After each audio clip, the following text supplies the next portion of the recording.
A journey around the north coast of Europe. Dr. Sydney Soclof. 2020. Dr. Sydney at earthlink.net. Narration by Dr. Sydney Soclof. Sally Phonemes. And Nathan Phonemes. What's on your bucket list? Where did the term bucket list originate?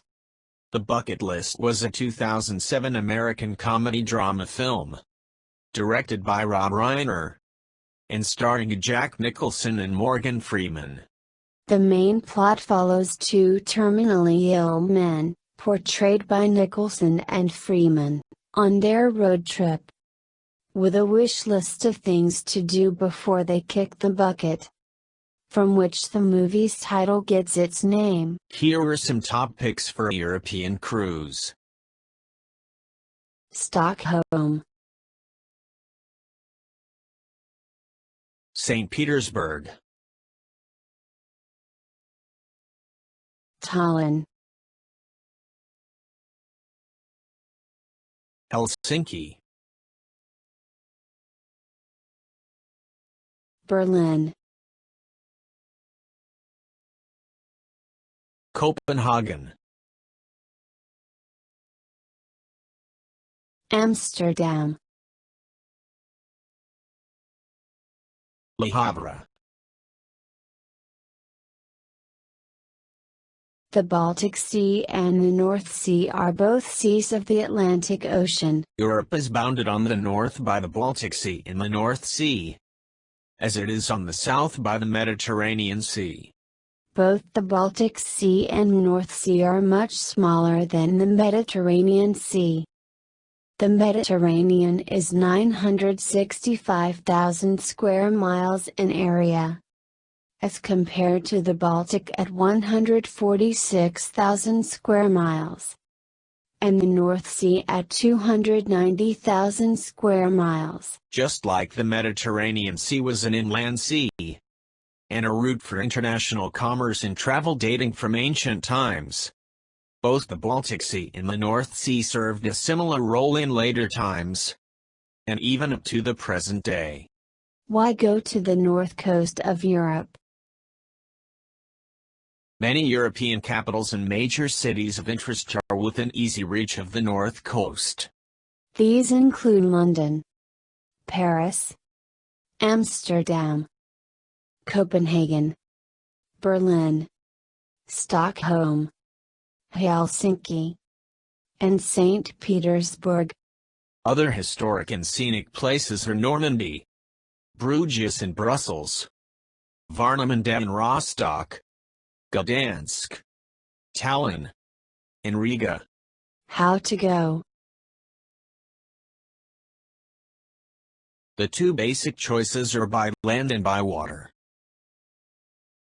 By land you can choose independent travel or group tours. Independent travel can be going to just one major destination like Paris, or London, or Amsterdam. To visit an entire country or region requires a means of transportation. This can be by train, rental car, or camping. If you're young, youth hostels may be a choice. For somewhat older people, a rental car, train, or a motor home, in the UK, called a motor caravan, may be a choice. The countries in Europe are small compared to the US. Distances are short, and the train system is generally very good. For some, train travel, especially with a Eurail pass, may be a good option. The roads in Western Europe are generally very good, so road travel by rental car is a possible choice. There are lots of campgrounds also, so a rental or lease of an RV, such as a motorhome, is another possibility, especially for a longer trip. For many people the best choice may be a group tour by motor coach. These typically are in the range of 7 to 21 days, and often cover several countries. The advantage is having everything planned and taken care of for you. The disadvantages are lack of independence and choice, and the necessity of packing and unpacking in a new lodging almost every day. Most places of interest in Northern Europe are within easy reach of water, either by the North and Baltic Seas, or by the many navigable rivers. Therefore ocean, or river cruises can be an attractive option. A big advantage here is that your lodging travels with you. You don't have to pack and unpack every day. River cruises have become increasingly popular. Let's look at the relative pros and cons of river cruises versus ocean cruises. First of all, the ships used for river cruises are very limited by the size of rivers, canals, bridges, and locks. They generally accommodate 100 to 200 passengers, with about 120 to 150 being most typical. In contrast, ocean cruise ships are now up to in excess of 4,000 passengers, although cruise ships in the Baltic and North Seas are typically around 2,000. However, that's still 10 to 20 times that of river cruises. The smaller ship size means a higher cost for river cruises, perhaps by a factor of 1.5 to 2. Also, the entertainment will be on a much smaller scale, perhaps individual performers, rather than large ensembles or production numbers. However, sometime local groups can come aboard on river cruises. The smaller ship size for river cruises means less distance from the cabin to the dining room, or other places on the ship, as well as less crowds, and less time exiting and entering the ship in various ports. There is almost no motion of the ship on river cruises, as compared to ocean cruises, where rough weather and seas may be encountered. Most of the time on ocean cruises you are out of sight of land, and only the ocean to look at. On the rivers, you are always in sight of land, and have a view of riverside towns, cities, and countryside that is always changing. The ports of call on river cruises are often short overnight travels, so most days are spent in ports, typically for 8 to 10 hours, or more. On ocean cruises, there are often days at sea with no port, and port days are sometimes limited to just a few hours. Let's look at a summary of the relative pros and cons of river cruises versus ocean cruises.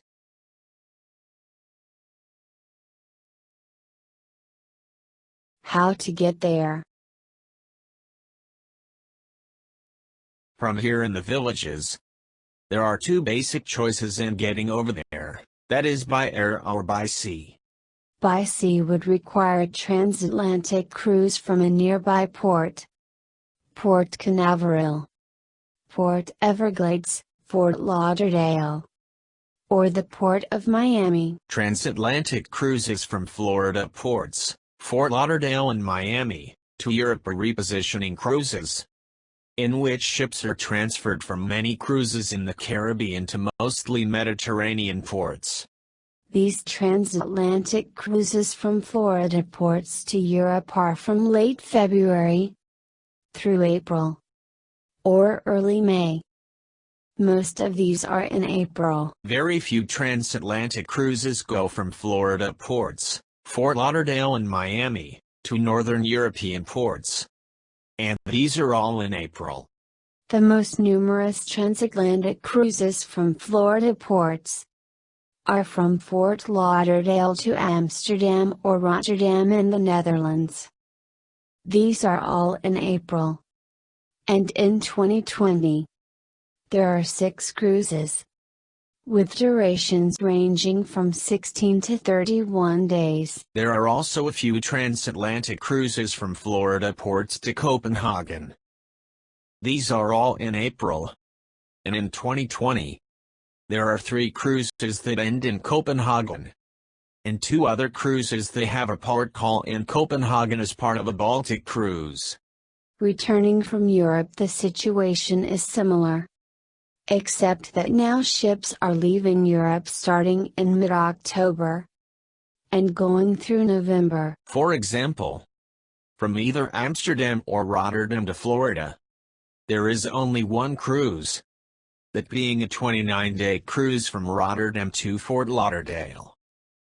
The 6-month gap between outbound and inbound repositioning cruises across the Atlantic can pose a major problem for those wanting to go by sea both ways. By air. To get there by air, the local airports are Orlando, MCO, Sanford, SFB, Tampa, TPA, Gainesville, GNV, and Jacksonville, JAX. For transatlantic travel, the best option would probably be Orlando, MCO, as having, by far, the most flights. For Baltic cruises, Copenhagen, CPH, is the most popular departure port, with Amsterdam, AMS, being a somewhat distant second. For river cruises on the most popular Rhine and Danube itineraries, Amsterdam is a clear leader, with Budapest in a distant second place. There are non-stop flights from Orlando, MCO to both Amsterdam, on Delta, and Copenhagen, on Norwegian, as well as other destinations such as Frankfurt, London, Munich, Paris, and Zurich. There are direct flights from Sanford, SFB, to Amsterdam on TUI every Thursday and Sunday. From the villages to the airport, MCO, you can drive and park your car, or take a shared ride shuttle. A European cruise will generally involve at least 1 week, or probably much more, so the parking fees can be substantial. Parking at the Orlando Airport Terminal Garage is $19 a day, whereas long-term off-site parking with the shuttle service can be as low as $6 a day. A shared ride shuttle may be a good option. From the villages, there are 2 basic options. Workman transportation, formerly the village's transportation, or the village airport van. The village's transportation has recently been acquired by Workman Transportation. This shuttle services has 2 pick-up and transfer locations: Lake Sumter Landing and Brownwood. For an extra charge, taxi service is available for pick-up and drop-off at your home. 2. And from these 2 transfer locations. The advantage of going directly to the transfer location is that there is less time involved in dropping off or picking up other passengers through the villages. Village Airport Van is a point-to-point service from home to airport, with no transfers. However, it is a shared ride service, so there may be substantial time involved in picking up or dropping off of other passengers throughout the villages and surrounding areas. Groom Transportation has up to 20 daily round-trip shuttles between the villages and Orlando International Airport for just $19 each way, with complimentary home pickup and drop-off. However you go, bon voyage. European Ocean Cruises. The Baltic and Northern Europe in general is a favorite region for cruises, although it doesn't draw nearly as many as the Mediterranean. The majority of Baltic cruises start from Copenhagen and include 2 days in St. Petersburg. Most cruises also include Berlin, from Warnemünde, Tallinn, Helsinki, and Stockholm. There are some cruises that include ports in Northern Europe outside of the Baltic. This is an example of a 28-night cruise round trip from Amsterdam that includes ports in the UK and Ireland, as well as Oslo in Norway. Here's another example of a cruise that leaves from and returns to Amsterdam. This is a 21-night cruise that includes visits to several fjords in Norway. This is an example of 12-night cruise of the British Isles, from and to Southampton, that includes a call at Le Havre. This is a similar example of 12-night cruise of the British Isles, but this one starts and ends at Le Havre. This is an example of 14-night cruise of the British Isles starting from and returning to Dover. This statistic shows the global cruise industry deployment market share in 2016 by region. The Caribbean held the largest share of worldwide deployments at 34%, followed by the Mediterranean with 19%. Although the Baltic region is an interesting and exciting area for cruises, it does lag far behind the much more popular Mediterranean area. Both European regions combined are still substantially behind the Caribbean, which has a full one-third of the world's cruise ship deployment.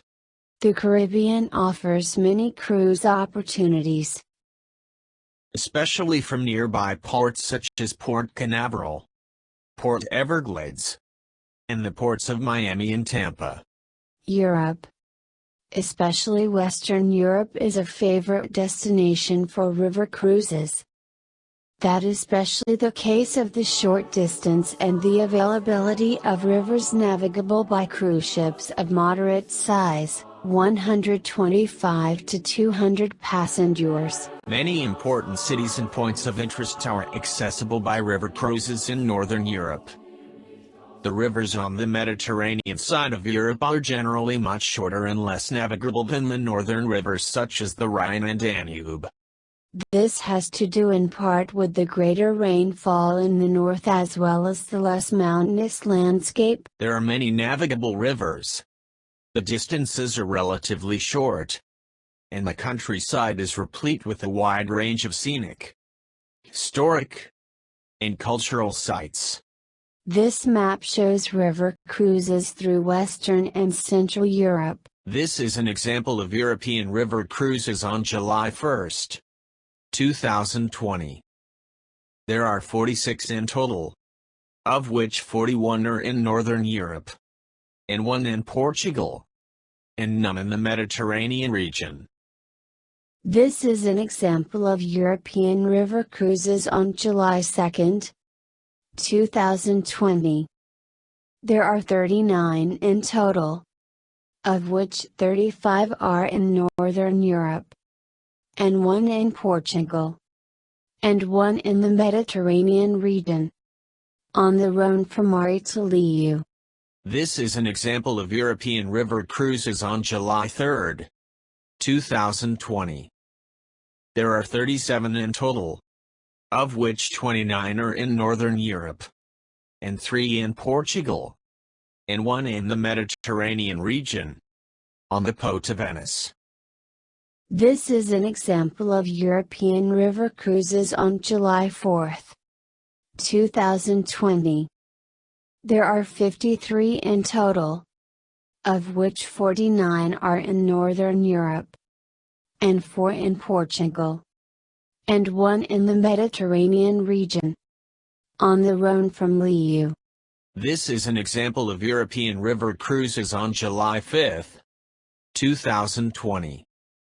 There are 79 in total, of which 70 are in Northern Europe, and 4 in Portugal, and 6 in the Mediterranean region, 4 on the Rhone from Lyon, and 2 on the Po, Milan to Venice. 2020 July 5, total 79. European river cruises. 70. Douro, Porto. 4 Med. 6. Po, 2. Milan, Venice. Rhone, Lyon. 4. This is an example of European river cruises on July 6, 2020.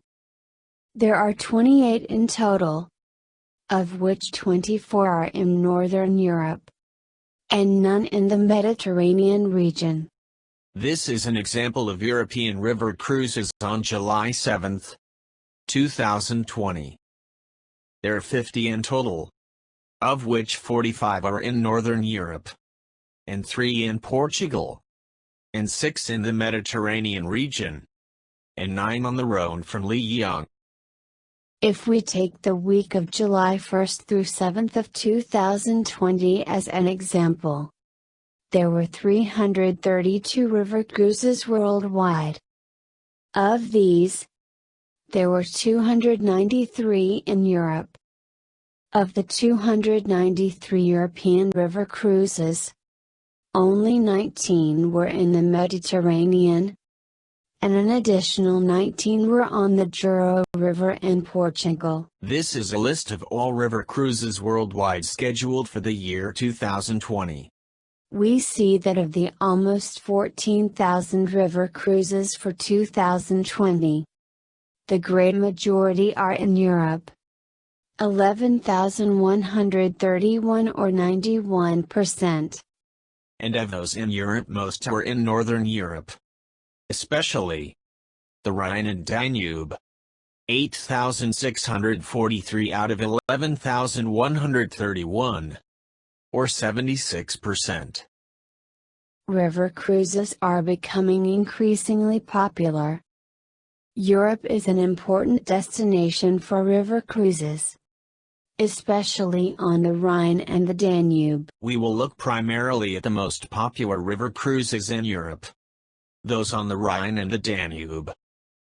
A very popular cruise is the combination of these two rivers, as a 2-week cruise between Amsterdam and Budapest, or as a longer 3-week cruise between Amsterdam and Bucharest. This cruise from Amsterdam to Bucharest makes a long journey across Europe, almost from sea to sea, the North Sea to the Black Sea. However, it must be admitted that neither end of the cruise actually reaches the sea. Amsterdam is not exactly on the North Sea, although it is close, and is accessible to it by a canal. And Bucharest is not on the Danube, although cruises do reach the Danube Delta at the shores of the Black Sea. Let's look how it's possible to go from sea to sea through Europe. Rivers do not go across continents, much less any extent of landmass from one sea to another. That is certainly not the case of the Rhine and Danube. The connecting link is the Main River and then the Main-Danube Canal across the continental divide in Germany. The Danube serves as an important transportation corridor by linking the Black Sea to Western Europe all of the way to the port of Rotterdam on the North Sea via the Main-Danube Canal. The Rhine is one of Europe's longest rivers at 1233 kilometers or 766 miles. After flowing through the Rhineland of Germany, the Rhine enters the Netherlands. There it divides into several branches and finally exits into the North Sea near Rotterdam. Another very popular river cruise is on the full navigable length of the Rhine between Amsterdam and Basel in Switzerland. This is the beautiful Wehau Valley on the Danube between Melk and Vienna in Austria. The Danube River is an important international waterway, flowing through or forming a part of the borders of Germany, Austria, Slovakia, Hungary, Croatia, Serbia, Bulgaria, and Romania. Principal cities on or near the Danube are Regensburg, Passau, Vienna, Bratislava, Budapest, and Belgrade. Bucharest is close to, but not on the Danube. Other cruises are in France on the Seine between Paris and Normandy. This is an example of an 8-day Viking cruise on the Seine in France, between Paris and Normandy.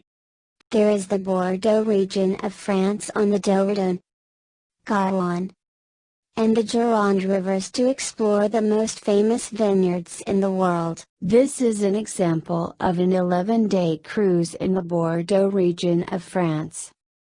On the Garonne and Dordogne rivers, most places of interest in the Mediterranean area are on or within about an hour drive of the coast.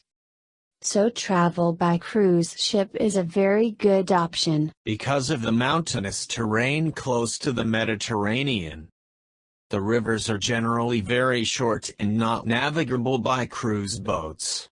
About the only river cruise in the Mediterranean region, other than the Nile, is on the Rhone River in southern France, between Lyon and Avignon. This is an example of an 8-day cruise on the Rhone in France, between Lyon and Arles in Provence. Although cruises on the Rhine, Main, and Danube are certainly the most popular cruises, there are also cruises on the Elbe through the heart of Germany and into the Czech Republic, with excursions to Berlin and Prague. There is the opportunity for a scenic cruise through Portugal on the Douro River, starting with a trip from Lisbon to Porto, and ending in Salamanca in Spain, with a possible excursion to Santiago de Compostela. Russia, with its great rivers and vast distances, offers some great opportunities for river cruises, of which a popular one is between St. Petersburg and Moscow on the Neva, Tver, the Volga-Baltic Canal, and the Volga River. This is an example of a 13-day Viking cruise in Russia, between St. Petersburg and Moscow. When to go? It depends on climate, cost, crowds, and availability. Avoid the crowds. Is Dubrovnik being loved to death? In Dubrovnik only 1,157 people live in the old town. But there can be more than 8,000 cruise ship passengers visiting Dubrovnik in any one day. Ephesus has almost 2 million visitors per year. It is estimated that approximately 20 million tourists visit Venice annually. Only 55,000 live in the historic city area. Availability and cost. How crowded and how much? This is data extracted from vacations2go.com. For 14+ night Baltic cruises, departing from and returning to Copenhagen, and which includes St. Petersburg. This is data extracted from vacations2go.com. For 14+ night Baltic cruises, departing from and returning to Amsterdam or Rotterdam, and include St. Petersburg. These are examples of cruises from the Vacations2go website for 14+ night Baltic cruises, departing from and returning to Copenhagen, in July of 2020, that include St. Petersburg. Here is a representative itinerary, showing a 14-night cruise departing July 12, 2020 on the MSC Meraviglia. This is an example of cruises from the Vacations2go website for 14+ night Baltic cruises departing from and returning to either Amsterdam or Rotterdam, in May of 2020, that include St. Petersburg. Here is a representative itinerary, showing a 14-night cruise, departing May 23, 2020, on Holland America's Veendam. This is data extracted from the rivercruise.com website, a division of Vacations2go, on the number of cruises from Amsterdam to Budapest. Approximately the same number go in the reverse direction, Budapest to Amsterdam. This is data extracted from the rivercruise.com website on the number of cruises on the Rhine from Amsterdam to Basel in Switzerland. Approximately the same number go in the reverse direction. Basel to Amsterdam. An important factor in deciding when to go is the climate of the Baltic region. We will look at two places at the opposite ends of the Baltic: Copenhagen, Denmark, and St. Petersburg, Russia. Will it be warm? Or will it be cold in Copenhagen? Here are average high and low temperatures in degrees Fahrenheit throughout the year in Copenhagen. We see that the midday temperatures will likely be only in the high 50s. And at night it will drop to the chilly mid to low 40s. The winter high temperatures in January are in the 37° Fahrenheit range. And the lows go down to 30 degrees Fahrenheit. The summertime high temperatures go up to 69 degrees Fahrenheit in July. And the lows go down to a somewhat chilly 55 degrees Fahrenheit. Rainfall in Copenhagen. Here is average monthly precipitation in inches throughout the year in Copenhagen, together with the yearly total. We see that middle to later summer months are those with the greatest precipitation. Will it be warm? Or will it be cold? In St. Petersburg? Here are average monthly temperatures in degrees Fahrenheit throughout the year in St. Petersburg. In June, the average highs are in the rather cool mid-60s.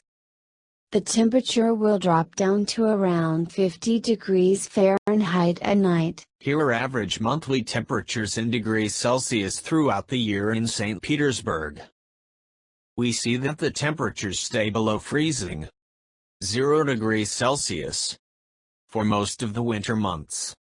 In June, the average highs will be around 17 degrees Celsius.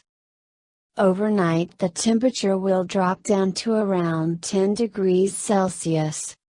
So again that will be rather chilly. The summertime high temperatures go up to 70 degrees Fahrenheit in July. And the lows go down to a somewhat chilly 56 degrees Fahrenheit. The winter high temperatures in January are in the 24 degrees Fahrenheit range and the lows go down to 15 degrees Fahrenheit. The Nevar River is frozen in these winter months, from about November through March. Although St. Petersburg is almost 400 miles, 640 kilometers, north of Moscow, its climate is tempered by exposure to the Baltic Sea, and even to some extent the Gulf Stream. As a result, the winters are not quite as severe as in Moscow, and the summers are a bit cooler. Rainfall in St. Petersburg. Here is average monthly precipitation in inches throughout the year in St. Petersburg, together with the yearly total. Here is average monthly precipitation in centimeters throughout the year in St. Petersburg together with the yearly total. We see that the rainy season is the summer and early fall months of June through October, with the rainiest month being August. This is Europe during the last ice age, about 20,000 years ago. Note that the glaciers covered the entire Baltic and North Sea areas, as well as a good part of northern Europe. Some 14,000 years ago, ice covered all of northern Europe as far south as the present German-Polish coastline. The Baltic Sea is a shrunken remnant of the water-covered region that emerged as the melting Scandinavian ice sheet retreated toward the Arctic at the end of the Pleistocene epoch glaciations. Post-glacial rebound, also called isostatic rebound, or crustal rebound, is the rise of land masses after the lifting of the huge weight of ice sheets during the last glacial period, which had caused isostatic depression. Much of Scandinavia and the area around the Baltic Sea is still very slowly rising in elevation since the end of the last ice age. The Stone Age camp that used to be by this shore is now 125 miles from the Baltic Sea. And Sweden's port of Luleå is getting too shallow for ships. The entire northern part of the Scandinavia is rising and, as a result, the Baltic Sea is receding with an uplift of almost a centimeter a year. One of the highest rates in the world. This uplift is part of a geological rebound that has been taking place since the end of the Ice Age removed a vast ice sheet from regions around the Arctic Circle. These are the major Baltic Sea ports in terms of container cargo. An equivalent unit is a 20-foot container. We see that St. Petersburg in Russia is the leading container port in the region, with Gdynia in Poland being a close second. These are the major Baltic Sea ports in terms of bulk cargo. The Kiel Canal is a shortcut between the North Sea and the Baltic Sea. Just to the south of Denmark is the German province, or land of Schleswig-Holstein. Cutting across Schleswig-Holstein is the Nord-Ostsee Canal, commonly known as the Kiel Canal. Here is the Nord-Ostsee or Kiel Canal from Brunsbüttel on the Elbe River to Kiel on the Ostsee, or Baltic Sea. The canal is 61 miles, or 99 kilometers in length. The Kiel Canal is said to be the busiest man-made waterway in the world.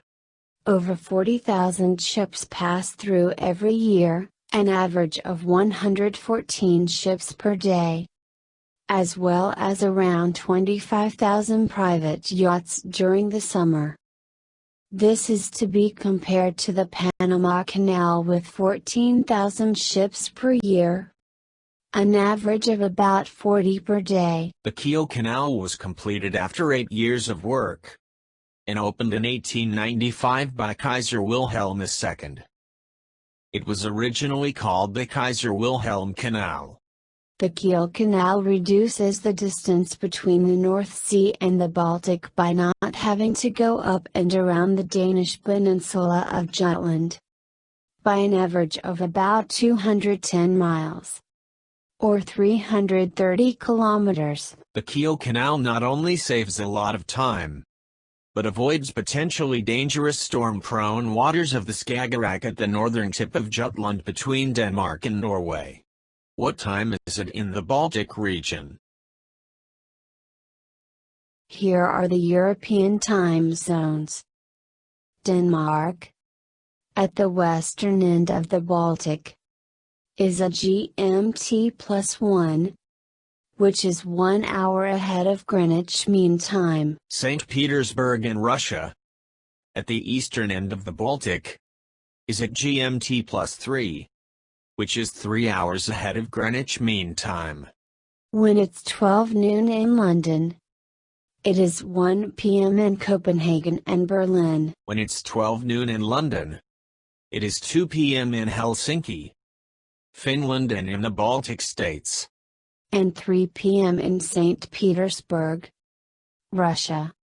The Baltic Sea. Here is the Baltic Sea in the North Sea, separated by Denmark and Sweden.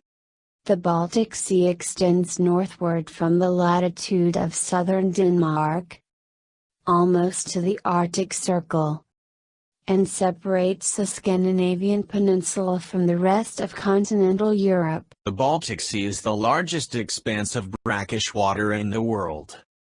The semi-enclosed and relatively shallow Baltic Sea is of great interest to scientists, while to historians it represents the economic core of the Hanseatic League, the great medieval trading group of northern European ports. In contrast to southern Europe and the Mediterranean region, northern Europe is relatively flat.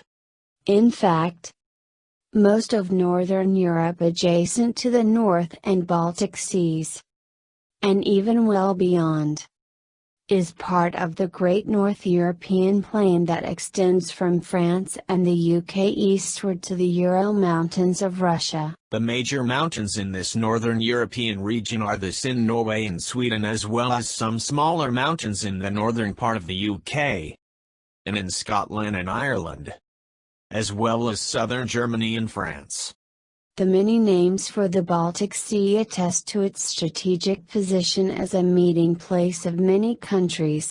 In German, the Baltic Sea is called the Ostsee, or East Sea, to distinguish it from the other body of water bordering Germany on the west and north, the North Sea, or North Sea. Here is the Baltic Sea, and the surrounding countries of Sweden, Finland, Denmark, Germany, Poland, and on the east, there is Russia, and the Baltic republics of Estonia, Latvia, and Lithuania. Note that there is a rather small and isolated part of Russia called Kaliningrad Oblast, sandwiched between Lithuania and Poland. The principal city of the Kaliningrad Oblast is Kaliningrad, which prior to World War II was Königsberg, in the East Prussia region of Germany.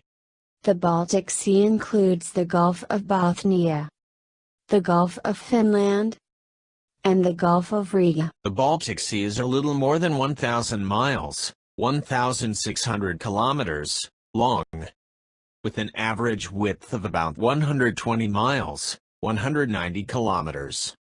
The Baltic Sea is connected to the North Sea by the Straits of the Skagerrak between Denmark and Norway, and the Kattegat between Denmark and Sweden, and the narrow strait between Denmark and Sweden near Copenhagen, called the Øresund. The North Sea is a sea of the Atlantic Ocean.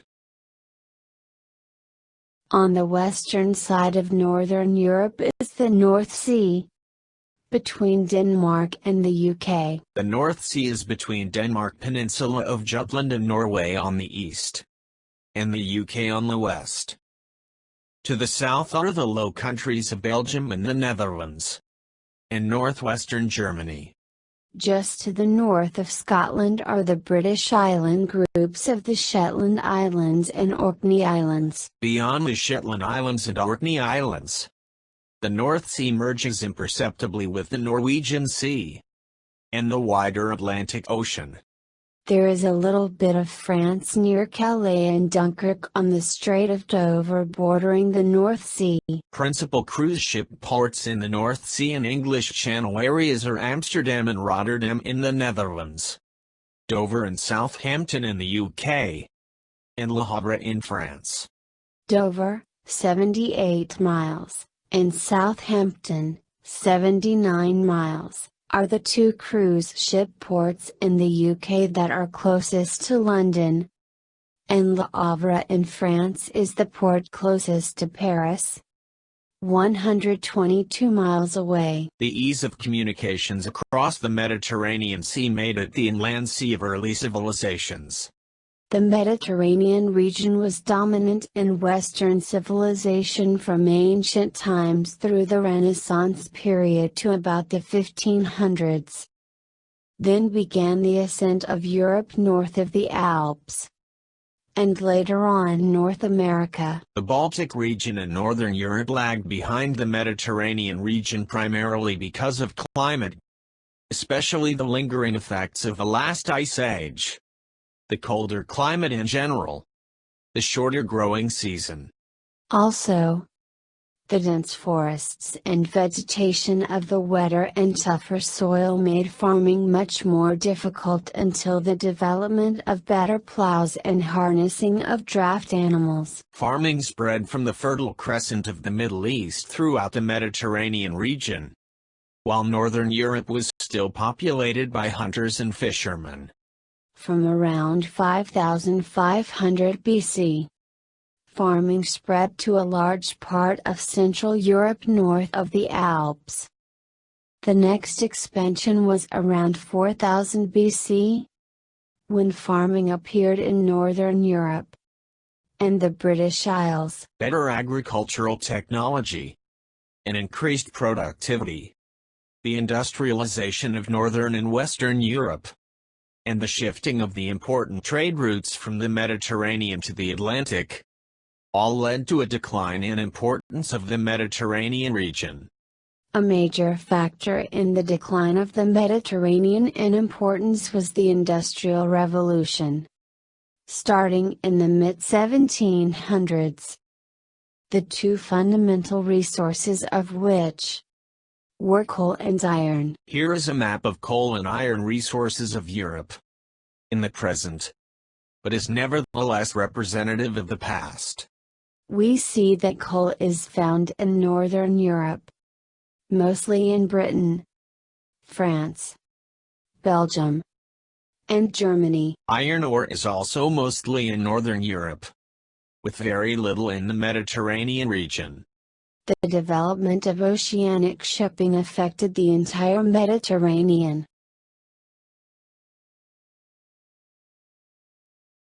While once all trade from the east had passed through the region, the circumnavigation of Africa allowed gold, spices, and dyes to be imported directly to the Atlantic ports of Western Europe.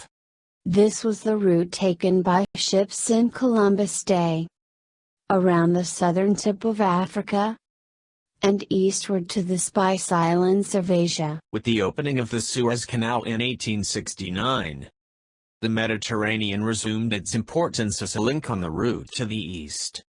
The opening of the Suez Canal, together with the advent of the steamship, continued industrialization in northwestern and central Europe, and French colonization in North Africa made the Mediterranean again one of the busiest sea lanes of the world. Much of the traffic, however, passed through the sea en route between Asia and ports in northwestern Europe. Countries in the Mediterranean basin had not been able to industrialize, and had retained their agricultural and artisan economies. This limited their purchasing power, and reduced their ability to trade. The Americas were also a source of extreme wealth to the Western powers, from which some of the Mediterranean states were largely cut off. The base of European power thus shifted northward and westward, and once wealthy Italy became a peripheral area dominated by foreigners. The Mediterranean region was dominant from antiquity to about the 16th century. From the 17th century onward, Northern Europe became dominant. When visiting the Mediterranean region, many of the points of interest are of this earlier time, whereas the north coast of Europe reflects a more recent era. The Renaissance is a period in European history, from about the 14th to the 17th centuries. In the Mediterranean world, one is immersed mainly in the period from antiquity to the end of the Renaissance period. The world of Northern Europe is one mainly of the modern era from the 17th century to the present time. Era of the Mediterranean world. 476, end of the Western Roman Empire. 1453, fall of Constantinople and end of the Eastern Roman Empire.